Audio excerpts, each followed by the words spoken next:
You have been trying to figure this out for a while now, because something about this relationship does not add up. They can be warm, genuinely warm, present in a way that feels real and rare, and then suddenly cold, gone, unreachable, like a completely different person showed up wearing the same face. And you have found yourself asking a question you almost feel guilty for asking. Is this a person who is struggling, who genuinely wants to connect but cannot figure out how? Or is this something else entirely?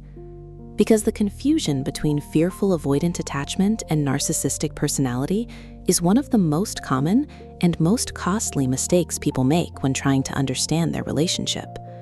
Get it wrong in one direction, and you spend years trying to heal someone who is not actually trying to heal. Get it wrong in the other direction, and you walk away from someone who was genuinely caught, genuinely trying, and you never knew it. Today, I want to give you something more useful than a behavior checklist, because behavior alone will not tell you which one you are dealing with. The behaviors can look almost identical from the outside. What tells you the difference, what the research is actually clear about, is what is happening on the inside. And by the end of this video, you will have 3 specific evidence-based distinctions and 1 practical question you can ask yourself that will tell you more than any list of traits ever could. Let us get into it. Let me start by acknowledging why this confusion is so understandable, because the surface behaviors genuinely overlap. Both can create intense connections followed by sudden distance.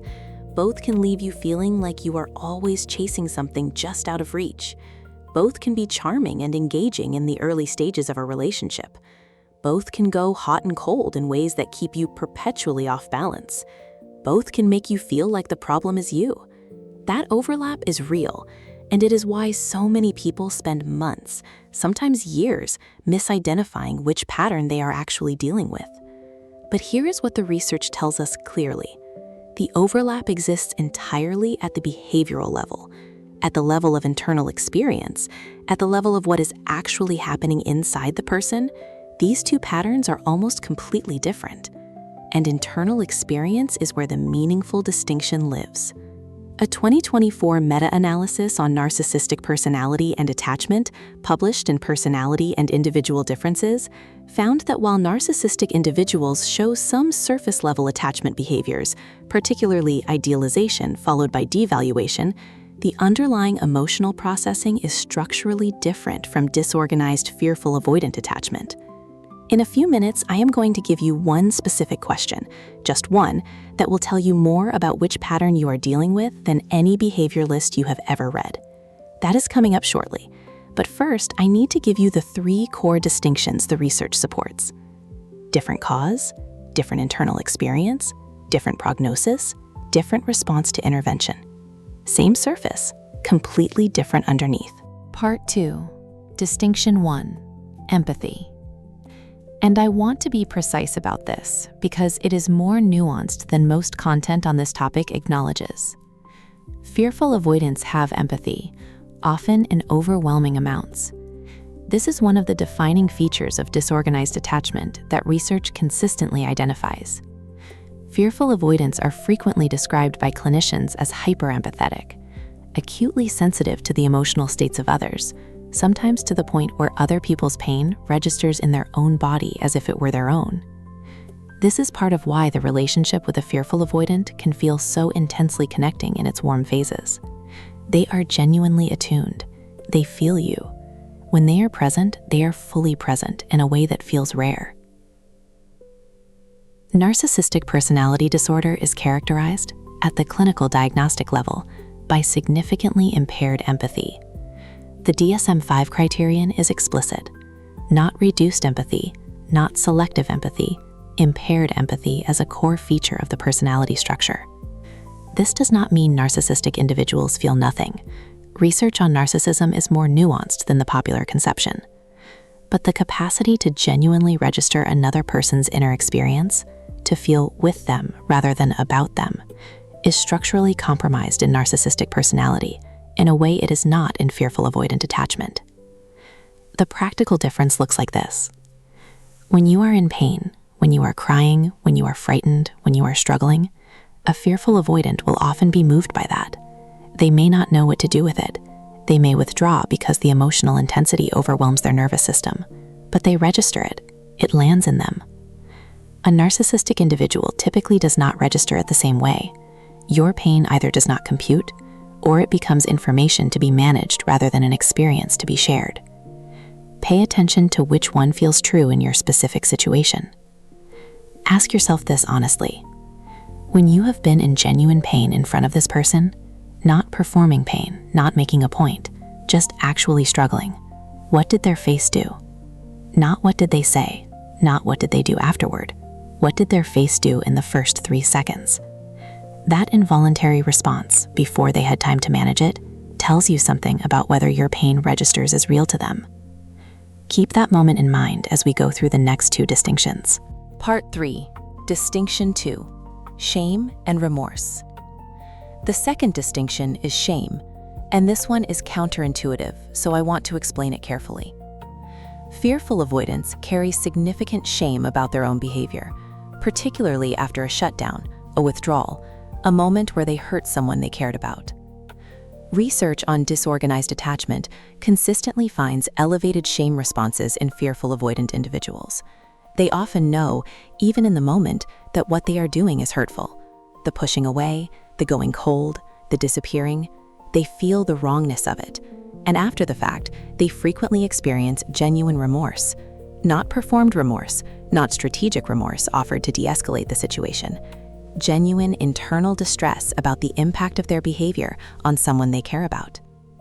This shame is actually part of the pattern itself. The fearful avoidant pulls away, feels shame about pulling away. The shame increases the sense of unworthiness that drives the avoidance, which leads to more pulling away.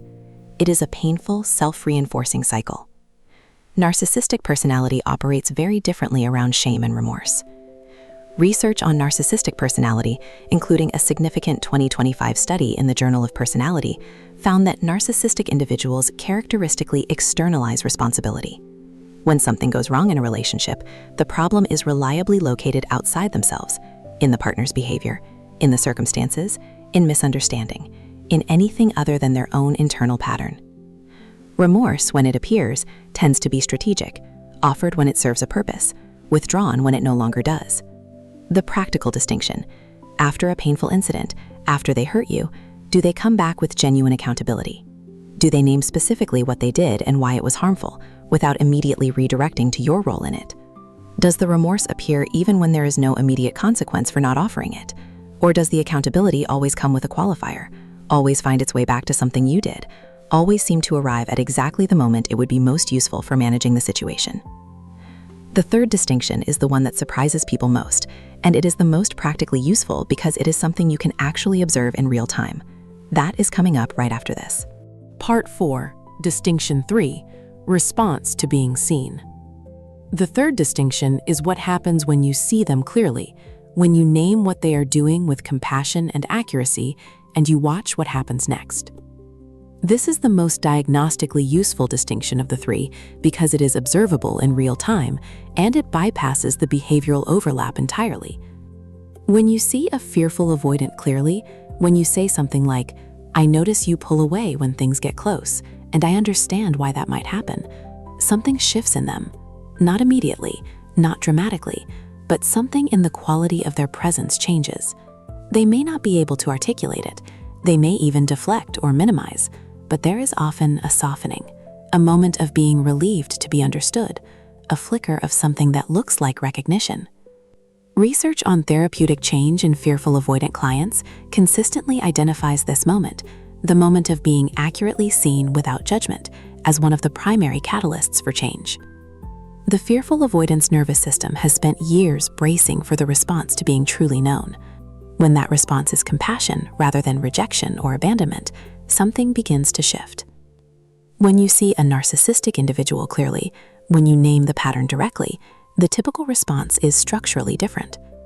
A 2024 study on narcissistic reactivity in close relationships found that accurate perception by a partner, particularly perception of the narcissist's defensive or manipulative behavior, reliably triggered what researchers called threatened ego responses: defensiveness, denial, minimization, anger, turning the observation back on the observer. In plain language, being seen feels like an attack, and the response to an attack is counterattack or withdrawal, not softening. The practical test. The next time you name something you have observed, calmly, without accusation, with genuine compassion, watch what happens in the 30 seconds after you say it. Do they soften? Do they seem relieved? Do they show even a small amount of recognition? Or do they escalate, deflect, turn it back on you, make you feel that naming the observation was itself the problem? That response in those 30 seconds tells you more than months of behavior analysis. Part 5. The overlap that makes it hardest. I want to spend a moment on the overlap because this is where most people get genuinely stuck. Both patterns create intensity followed by distance. Both create that feeling of chasing something that keeps moving. Both can leave you feeling like the problem is you. Both can be charming in public and cold in private. Here's what makes it genuinely confusing. The fearful avoidant is suffering inside the dynamic too. They are caught, genuinely caught, between two forces they cannot reconcile: the pull toward connection and the terror of what connection costs. That suffering is real, and it is present in the relationship, even when their behavior is hurtful. The narcissistic individual is not caught in the same way. The behavior is not the result of an internal conflict they cannot resolve. It is functioning as designed. It is managing the relational environment in a way that serves a purpose, maintaining superiority, managing perceived threats to self-image, extracting validation. One is suffering with you. One is managing you. That distinction, one of the hardest to see clearly when you are inside the relationship, is also one of the most important for making a clear-eyed decision about what you do next. The one question. I promised you one question that would tell you more than any checklist. Here it is. When you show this person genuine compassion for their struggle, when you say something like, "I understand why closeness is hard for you. I am not going anywhere," what happens? Not what do they say, what actually happens in the dynamic over the following days. Does the compassion land? Does it create even a small amount of movement toward you? Does it seem to give them something they needed? Or does the compassion get used? Does it become leverage in the next disagreement? Does your understanding get cited as evidence that the problem is manageable and therefore does not need to change? Compassion that lands tells you the person receiving it has the internal architecture to be moved by it. Compassion that gets used tells you something different about the internal architecture of the person you are dealing with. You already know the answer to this question. You've probably known it for a while. This video just gave you the framework to trust what you already observed. Practical section. So what do you do with all of this? First, stop trying to diagnose. You are not a clinician and you are not supposed to be. What you are trying to do is understand your own experience clearly enough to make a good decision for yourself. These 3 distinctions are tools for that, not a diagnostic checklist. Second, pay attention to direction, not just behavior.